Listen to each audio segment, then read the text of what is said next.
কিছুক্ষণ পরে ছেঁকে নেব। মর্নিং, আজ হলো শনিবার, আজকেও ছুটির দিন। এই যে চা বিস্কুট নিয়ে বসে পড়েছি, এই যে। আর খুব রোদও উঠেছে আজকে, ওই জন্য সকাল সকাল ওয়াশিং মেশিনে সব জামা কাপড়ও দিয়ে দিয়েছি। আজকে জানি না দিদি আসবে কি আসবে না, শরীর কেমন আছে খবর নেওয়া হয়নি।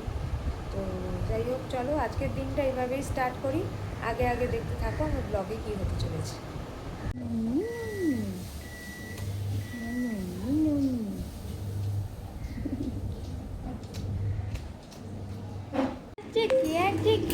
গালি করলে কে আছে এই এসে এসে এসে এসে শুনে বাবাটা চলে এসো, দিদিকে দেখছে হ্যাঁ করে, দিদিও ভাইকে দেখছে। এসো নানু, নানু চলে এসো, নানু চলে এসো। দিদি বসবে, দিদি বস। উলে বাবালে শুনে বাবাটা, ও সামনে বসবে, তুই সামনে বস, সামনে বস। এই সব জামা কাপড় মেলা আছে, এগুলোকে সব তুলবো এবারে। সারা দিন সারা রাত সব শুকিয়েছে, বেলা একটায় মেলার জন্য। এই যে আরেকজন চলে এসছে দুষ্টুমি করতে, হাঁচু হচ্ছে হাঁচু। হ্যাঁ এসি এসি মেশিন বাবালে সব জানে, তারা এগুলো তুলে নি শুকিয়েছে। এনা তোজো রেখে দাও তো, এনা দিচ্ছি তারা। এ দাঁড়া, এটা শুকায়নি, এটা শুকায়নি, এটা ভেজা আছে। এই ক্লিপ কোথায় ফেলে দিলি?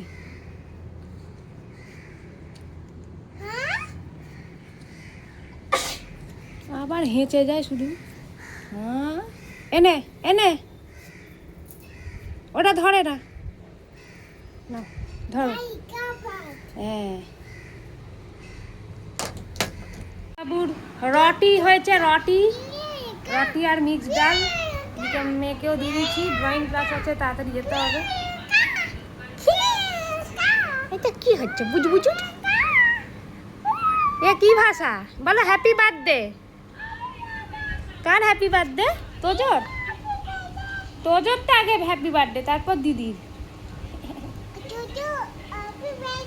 হ্যাঁ তোজোর হ্যাপি বার্থডে। রিকু দাদার, রিকু দাদাকে সকাল সন্ধ্যে জব করিস নাকি তুই? রিকু দাদা, হ্যাঁ রিকু দাদা সানডেতে আসবে। আচ্ছা, রিকু দাদা এলে কি করবে তুমি? কোলে উঠে যাবে?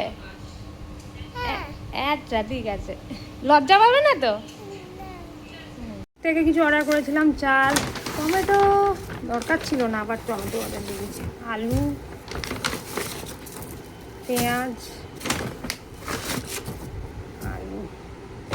দেখ টক দই অর্ডার দেয়নি, টক দই বলেছিলাম 1-2 কেজি আলু দিয়ে দিয়েছি। একটু আলু খেয়ে কী করবো আমি। এমনি কাঁচা হলো, এগুলোকে এবারে মেলবো। দাঁড়াও, সব জামা কাপড় মেলা হয়ে গেছে, আর শুকিয়ে যাবে। এবারে সেকেন্ড লটে কিছু দিয়েছি, ওই বেডশিট আর কয়েকটা ছেলের প্যান্ট, বেডশিট না সরি, গায়ে ঢাকা দেওয়ার যে কুইল্টগুলো হয় ওইগুলো, আর হচ্ছে মেয়ের একটা জামা, আমার একটা নাইটি, আর ছেলের 2-4টে হাফ প্যান্ট। ওয়াশিং মেশিন হওয়াতে খুব সুবিধা হয়েছে। আজকে তো দিদি আসেনি, যার জন্য সব ওয়াশিং মেশিন আগেই কেচে নিলাম, বুঝতেই পারছিলাম আসবে না, শরীরটা খারাপ। তো চলো এক এক করে ঘরের কাজগুলো সামলে নিই। জল ভরার পর্ব চলছে এখন, এই যে এখানে সব রয়েছে। এটা কে রে? এটা কে? এটা কে? ধাই আই ধুই, আই ধাই আই ধুই। আর এখানে কি করছে মাম্মু বুড়ি? ড্রয়িং ক্লাস থেকে এসে উই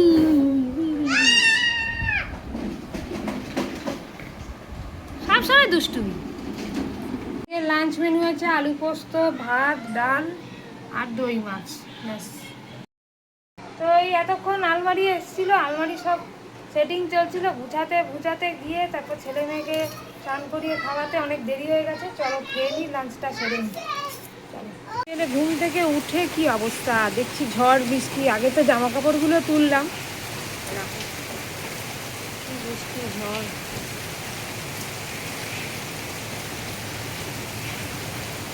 এই যে আমরা বৃষ্টির মধ্যেও, বৃষ্টি থেমে গেছে যদিও, বেরিয়েছি একটু। চলো যাই একটু ঘুরে আসি। শনিবারের বাজার চলে এসেছি আমরা স্পেন্সারে মাছের বাজার করতে। চলো মাছের বাজারগুলো সেরে নিয়েই দেখো, তার মধ্যে ঢোকানো অনেকগুলো। তো এই যে মাছের বাজার হয়ে গেছে। এই ভিতরে খুব একটা ভিডিও করতে পারিনি, কারণ ভিডিও খুব একটা অ্যালাউ নয়। টুকটাক যাচ্ছি, তুলেছি যা। আর এই দেখুন না, ওদের অত্যাচার বদমাশি করছে। হ্যাঁ না, ভিডিও করা অ্যালাউ না। তো যাই হোক, চলো এরপরে বাড়ি ফিরবো। বাড়ি ফিরে চলে এসেছি। তো প্রচুর টায়ার্ড হয়ে গেছি, সব জিনিসপত্র গোছালাম। চলো আজকের মতন ব্লগটা এখানেই এন্ড করছি। কালকে আবার একটা ফ্রেশ ব্লগ নিয়ে দেখা হচ্ছে, সানডেবেলা ব্লগ। তো সবাই ভালো থেকো, সুস্থ থেকো। আর আজকে তো ঝড় বৃষ্টি ওয়েদারটাও ঠান্ডা ঠান্ডা ওয়েদার। তো যাই হোক, তো চলো tata, bye bye, good night. Good night করে দাও মামাম, গুড নাইট বলে দাও। তো চলো, গুড নাইট, টাটা।